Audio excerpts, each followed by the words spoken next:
Hey, good afternoon and welcome to the Small Business Briefing. It's Thursday, November 18th. We have a lot to talk about today. Let me start out by welcoming a new member. This is a new VIP member, Universal Fire and Casualty Insurance. The owner is Jeff Kirkpatrick. They have 25 employees and they're located in Jackson, Michigan. So welcome, Jeff, as a brand new VIP member. And just as a reminder, this is segment is kind of brought to you by our underwriter, Marana Group, a data, documents, and distribution solutions company. And you can find out more about Marana Group at maranagroup.com. So, Brian, we've got a lot to talk about today. Let me start out by saying, because next week is Thanksgiving week, we will not be doing briefings either Monday or Thursday next week. Both you and I will be out of town, and so we're going to not do the briefings next week, but we'll be back the following Monday. So, hey, let's get started. A bunch to talk about today. Among the things to talk about is right after Thanksgiving is Black Friday, and right after that is Small Business Saturday. And we have a guest today to help kind of think about what Small Business Saturday means. Yeah, thanks, Rob. So one of the things that we like to do is, as we talk about issues and highlight things that are happening out there in the economy, to invite actual small business owners that for the firsthand perspective on these things. And of course, the people that watch this briefing, all different types of industries. But coming into the holiday season, retail is this is the time when retail is ramping up. And one of our leadership council members, and also just an outstanding human being, Jenny Brown, who is the CEO of Dutton Farms, but also a really cool social mission behind a retail outlet. So, Jenny, I want to talk about some business issues in a minute, but maybe just Dutton Farm. What is it? Maybe just tell a little bit of the background of the story about who you are and what the business does. Absolutely. Yeah. So Dutton Farm is a nonprofit in the behavioral health system, and we provide a workforce development training and supported employment to help individuals with developmental disabilities obtain employment and retain employment. And along that journey, there was still so much need for opportunity. There just wasn't enough opportunity for people with disabilities to become employed. And I had kind of a convicting moment where I realized I didn't have anyone on my payroll, even though I was a big champion for employment. So I decided to start a social enterprise, so a business that exists to solve complex social problems. And so that's how our Bath and Body company got started. And our goal is to manufacture and distribute high-end natural bath and body products while eliminating barriers to employment for adults with disabilities. Yeah, outstanding. So you have a workforce that employs people with developmental disabilities, also prepares them for employment elsewhere as well. And I think did you start a coffee shop too recently? So our partnership with Ziad Kassab and Lava Mountain Coffee, we supply him with the talent, but Ziad Kassab runs the coffee shop, Lava Mountain Coffee in Lake Orion. It's fantastic. Awesome. So now you're in the retail business. We're coming up on Small Business Saturday, and one of the things that we try to encourage the general public to do, but also small business owners themselves to do, is they're doing their holiday shopping to intentionally look to buy small. Maybe tell us a little bit about what this part of the season means to the Bath and Body products business, for example, in the Christmas season as the total year. How important is this period of time? So Bath and Body companies are crazy busy during October through December, as are several other industries, but this is a big industry during Christmas time. Perfect stocking stuffers and just gifts for girls and guys, but mostly females. We probably do 5 times during October, November, and December what we do during the rest of the year. So that means we are really working hard to prepare during the summer, or else there is no way we would keep up in October, November, December. And these 3 months, if we're not prepared, or if something happens with supply chain or what have you, it really could be detrimental to our business because we do so much revenue during these months. So let's talk about supply chain, because it's been a real hot topic, disruptions and delays and rising costs. How has that hit your business? So there's been a glass shortage. There is definitely shipping issues with getting a lot of our just natural fragrances and just raw materials. And we just have to be aware. We have to always be watching. We have to be intentionally checking each one of our vendors.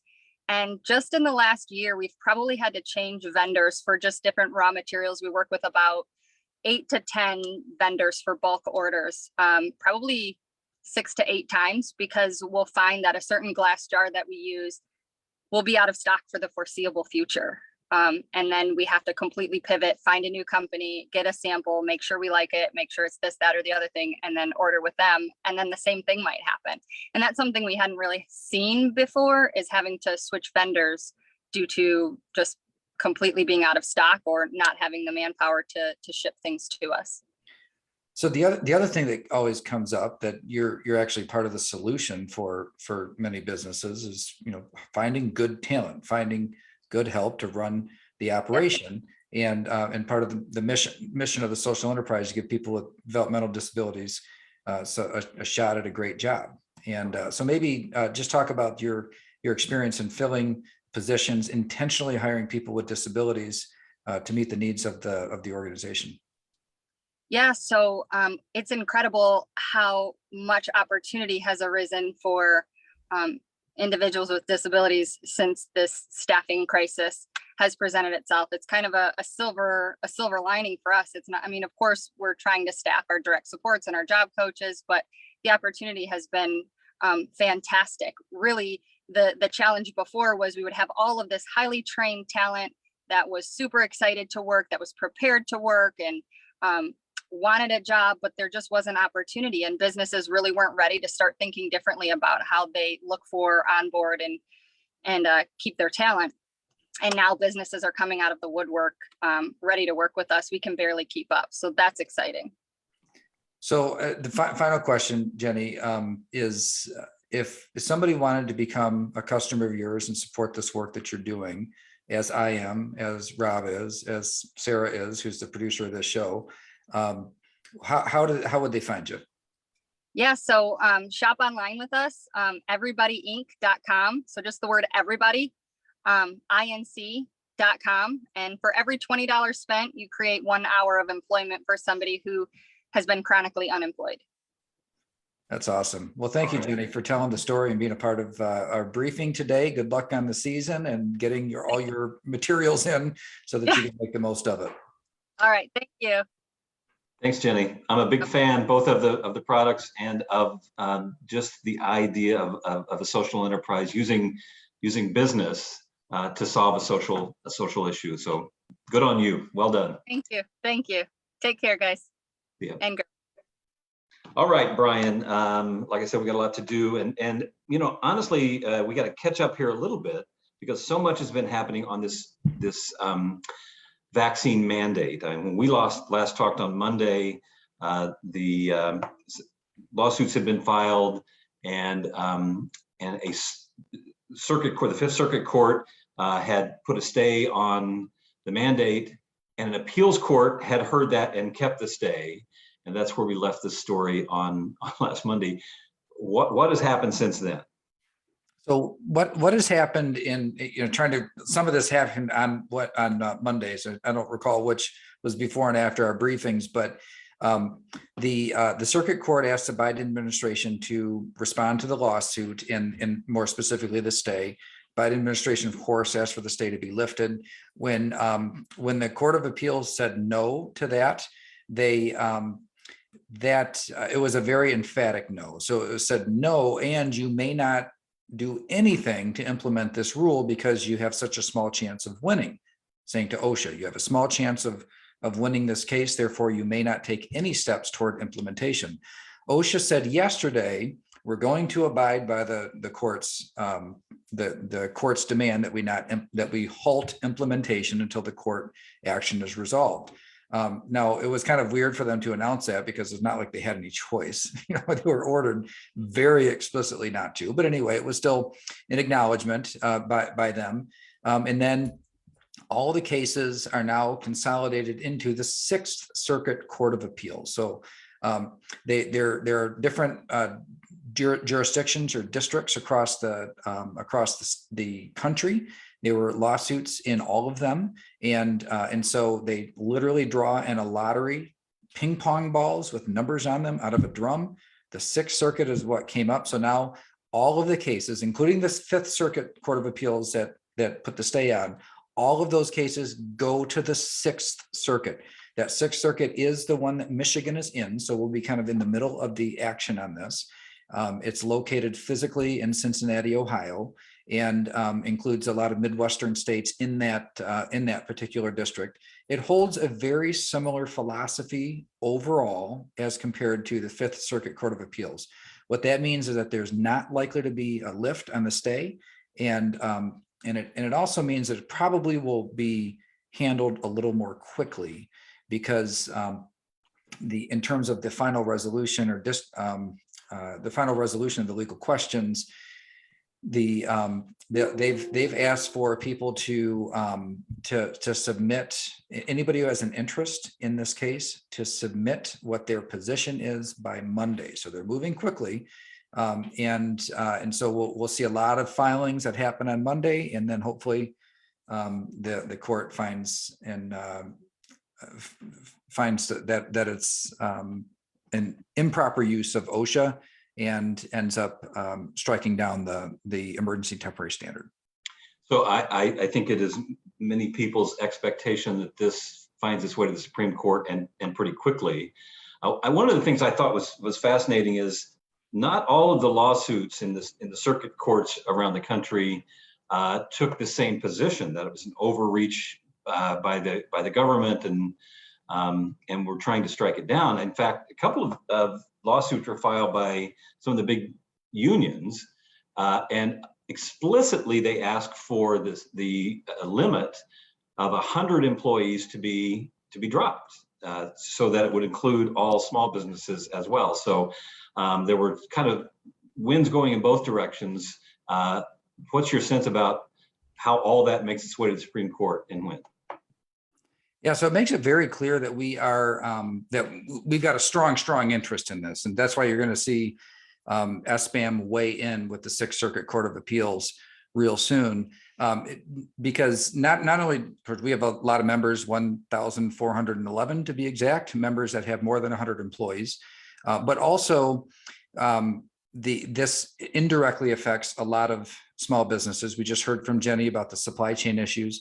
A lot of those suppliers are bigger companies already having a hard time keeping up. If they lose employees then due to vaccine and testing mandate, then it makes that much worse. But also there are lawsuits that are demanding that the rule be extended to apply to smaller companies as well. So all of those things are at play. This is something that is really directly in our wheelhouse, and given the workforce shortages that our members face right now, we've really got to put it at the top of the list. All right, let's move on, but we'll obviously stay involved in that. And I mean, you said it. Now that it's in the Sixth Circuit, and we're represented in the Sixth Circuit, our voice, I think, is going to be even more impactful. So we'll stay on top of that. Let's go to. I think is an expectation that boosters will be approved for all adults, either this week or early next week. The governor's already called for people in Michigan to get a booster. We're going to talk about the numbers here in a second, and maybe the reason why. Seems like a good next move. Yeah, it was a little bit surprising before when the FDA, when they approved boosters, it was just for some people in high risk categories and then over age 65. There's really no reason, there was no reason for them not to approve all adults at that time. And so they're going to do that. I mean, they said probably sometime this week. And then the Whitmer administration and the governor herself had already, in response to rising case numbers, had said, hey, the approval is coming soon. Everybody should just go out and get your booster. I got mine on Saturday. It's not something that is, even though they say, there are certain categories, but in terms of whether you're high risk, I mean, I get around quite a bit. I think health wise, I don't feel like I'm necessarily high risk, but out and about and around a lot of people, that sort of thing. So I'm surprised that it took this long for them to take that step. It's not the end all be all, it's not the thing that's going to put it to bed, but it's also, one extra step that can help kind of tamp things down. Yeah, and so let's talk about where we are case rate wise. It's not Data Monday, but wow, that there is something fascinating going on with the case numbers. And we said on what we said last week and earlier this week is we are in a rising caseload environment. That was pretty clear. We saw the number of cases every day jumping around a little bit because they're reporting issues at the state, but the hospitalization was on a steady climb. And that's the one where, whether or not you have all the testing or whatever, people show up at hospitals when there's a lot of disease spread. And so there was about 3,250 people at last report that were hospitalized. The high in Michigan is about 1,000 higher than that, but it's on its way. The total cases per day are now as high as they've ever been. And so that kind of pre-builds in an increase in the hospitalization. So I think that hospitalizations will generally reach about what they were before. Hospitals are still reporting that the vast majority of the inpatients in the hospital are among the unvaccinated population, but older people are still very vulnerable. So if you're older, that means your immune system is weaker and you're more likely to have a breakthrough case. Your case will be on average much less severe, but could still land you in hospitalization. And when you're very old, when you get to the to very advanced stages, the margin for error in your health gets really small, and even a minor breakthrough case can be a really serious issue. So while the workforce is a different issue, these risks and the risk to somebody, I'm 44 years old, fully vaccinated, the risk for me on both a breakthrough case and a serious illness are darn near zero. Now that I've gone through the, vaccinated and booster and everything, but for an 80-year-old or an 85-year-old, still pretty high risk. And then when you consider that the overall population is about 53 or 54% vaccinated when you include everybody, including kids, you can see why, there's still plenty of room for spread, especially with a more contagious strain that we have today as compared to the original a year and a half ago. So let me stir another issue into this and then ask you, kind of the only reason we talk about this obsessively is because of what it could mean for small businesses. So last year we had almost no flu outbreaks, no flu. And this year there's some concern about rising flu numbers, which could really complicate this. Yeah, ironically, the efforts to mitigate COVID were more effective in mitigating the flu than they were of mitigating COVID last year. So it was almost non-existent. So when we saw these waves of COVID, there was no flu in the hospitals to contend with. There aren't many inpatients. And the flu tends to very young and very old people struggle with the flu. And but there was an outbreak at the University of Michigan, and it includes 525 people. This definitely of the flu. This definitely has raised a lot of eyebrows. And so the idea that you've got kind of a rising, 3,250 people hospitalized with COVID, if you put, and it's rising, and it's probably going to hit about what the highs were before, which puts a major strain on hospitals. You put a regular flu season on top of that, then you could see how it could cause some real problems. Now, what do I expect in terms of state response? Actually, I don't expect that there will be business closures on the table. There was two reasons. There was a specific statement from the governor saying that, look, there are vaccines that are readily available. Everybody knows what that they can and should do to mitigate risk, and seem to be saying, hey, look, it's a personal responsibility thing, which is of course the right answer. But there's another thing. The other thing that I saw was that the governor was just out in California meeting with a semiconductor company, and that she wouldn't be out taking a business trip if she was planning on doing business closures or restrictions. So between the statement that was made that seemed pretty airtight, and the personal behavior of flying and conducting business tells me that it's not on the table. And I think that's good. She's getting a little bit beat up in the media saying, hey, you close things down, but you're not before, and why aren't you doing it now? Well, the difference is there is a safe and effective vaccine available. People can take it or not take it, but everybody has access to it. And that is I think is the difference between the response previous and the response this time. So I'm hopeful that will remain the response here for the long term, but and so far it looks like business closures are still off the table. Well, just, to remind everybody how we got started on this, full hospitals trigger emergency powers. And so that's we're headed for hospitals near capacity. I want to again, keep moving on here. There's interesting, we watched the unemployment rate during this whole thing hit a high of 13 or something like that. And then come down pretty dramatically. But recently, the U.S. Bureau of Labor Statistics revised Michigan's numbers up, but not just a little bit, up in a fairly dramatic way.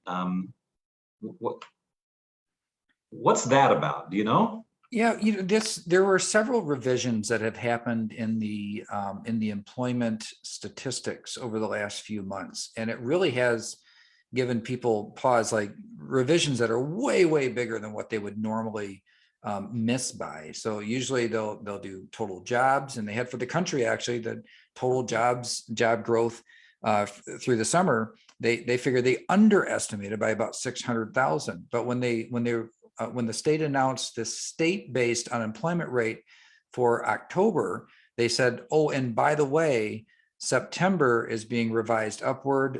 They thought it was announced at 4.6%, which was suspiciously low, by the way. I mean, when we talked about that, it was like, wow, that's way lower than the national average. And historically, it's unusual for Michigan to be under the national average.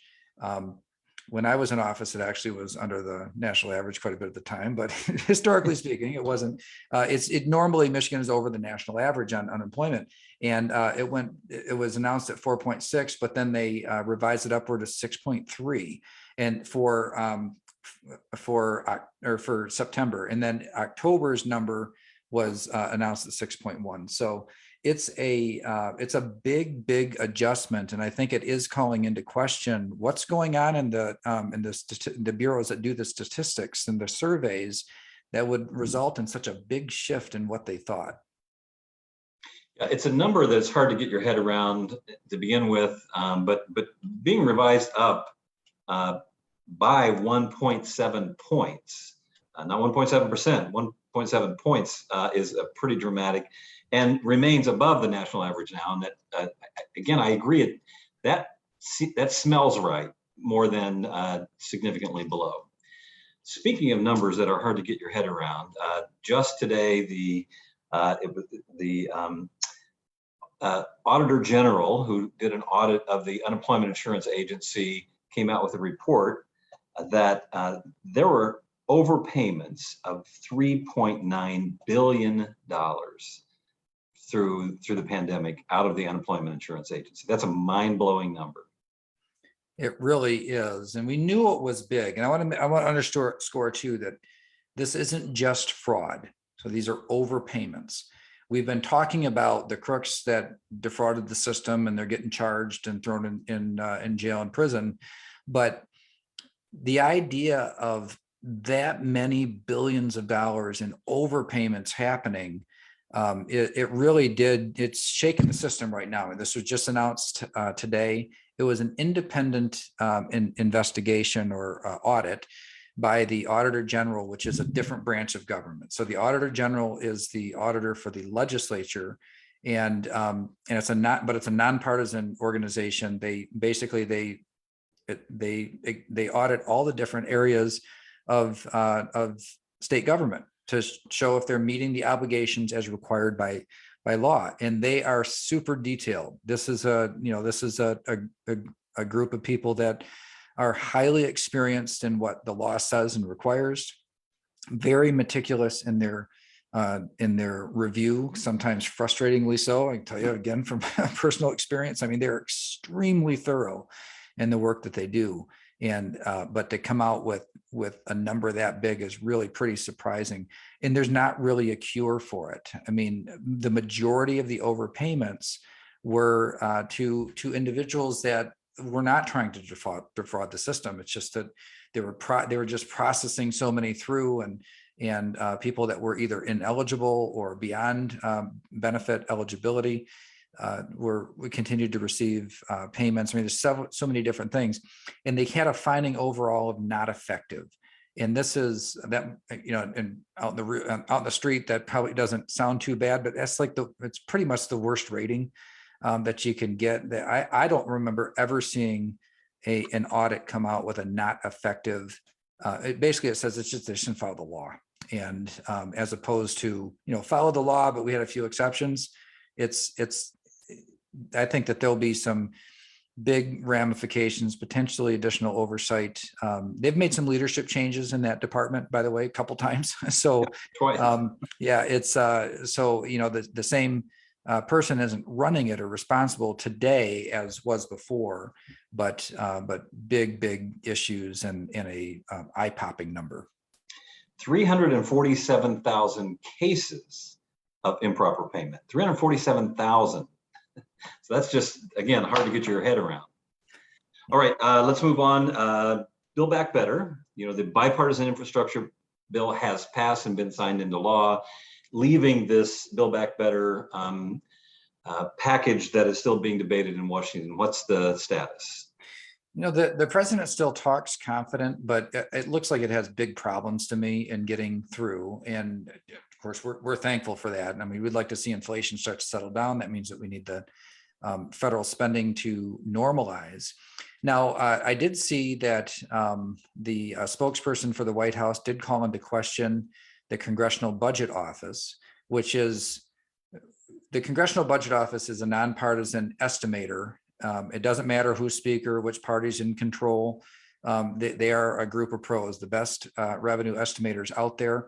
And I've never heard anybody call them out the way that the White House did in saying that they just don't know what they're doing. And that tells me that the Congressional Budget Office is about to refute the idea that the Build Back Better plan is revenue neutral. So the Biden administration saying, hey, it's all paid for. We're going to make these changes, and corporations and wealthy people are going to be taxed more, and so it's all paid for, and then it'll help other people rise up, and they'll create more activity. And I think the Congressional Budget Office must be about to say that's not true, or else the White House would not have taken the unusual step of trying to discredit this nonpartisan organization. They pointed to a report from Moody's saying, hey, an affiliate of Moody's said that this would not add to inflation. That caught my attention. So I went and looked at it. And so what Moody's was saying was, look, a lot of the old programs, there's high inflation, and those programs are trailing off. And so they're adding new spending, and it's not going to be higher than the previous extremely high spending. So they're saying basically it's not going to make inflation higher than the extremely high inflation we have now, because it's essentially going to be maintaining extremely high spending and extremely high. So when the president said it's not going to add to inflation, another thing is that inflation is going to remain very high if this passes. So anyway, it's that kind of thing drives me nuts. But they really do look like they're struggling to put it together. I think they probably will get something out of the House, and I think they're more likely to run into a brick wall in the Senate. Yeah. Hey, the other thing we've been watching, because we think it has an impact on the cost of fuel in particular, is what is called Line 5. Line 5 is the Canadian-owned Enbridge company, has a line that lays right in the lake bed, right underneath the Mackinac Bridge. And the plan is to bury that under the in the bedrock underneath the straits, and it's being litigated. What's the latest on that? Really big decision in federal court, rebuffed or rejected the argument that was being made by the state of Michigan to move it from federal court to state court. And I think this was a foregone conclusion that this happened, although it was treated like it was, shocking or something. But there's no question that this pipeline has international and interstate ramifications. It runs through multiple jurisdictions, multiple states, and multiple countries. And there are treaties between those countries, and there are major ramifications on other states if the state of Michigan were to close it down. It has to be considered in federal court. So that decision came, and I think what it does is it takes some of the pressure off the Whitmer administration to continue to, I want to be respectful, but to continue the show of trying to take away an asset from a private party that owns it. And so this, I think, puts it into a place where the politics of it are less important and the law will take over. One final issue. Between April of 2020 and April of 2021, there was a record number of overdoses, both in the United States and in Michigan, a record number of overdoses. And I think it speaks to the sort of what's going on, as a pandemic response, I think, in so many ways. Yeah, when we see the workforce shortages and it's very complex and so many factors.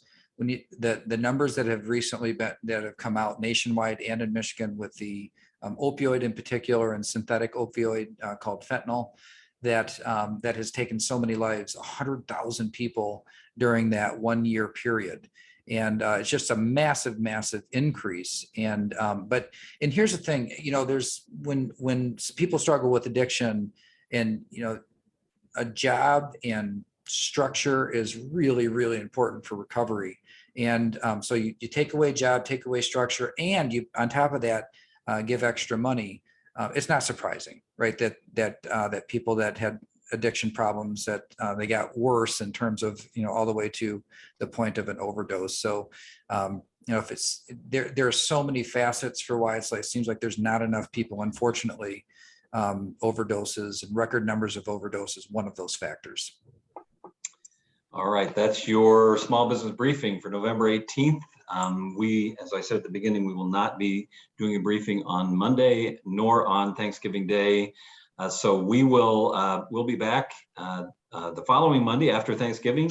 We hope you have a happy Thanksgiving and a great small business Saturday. Go out and support small business.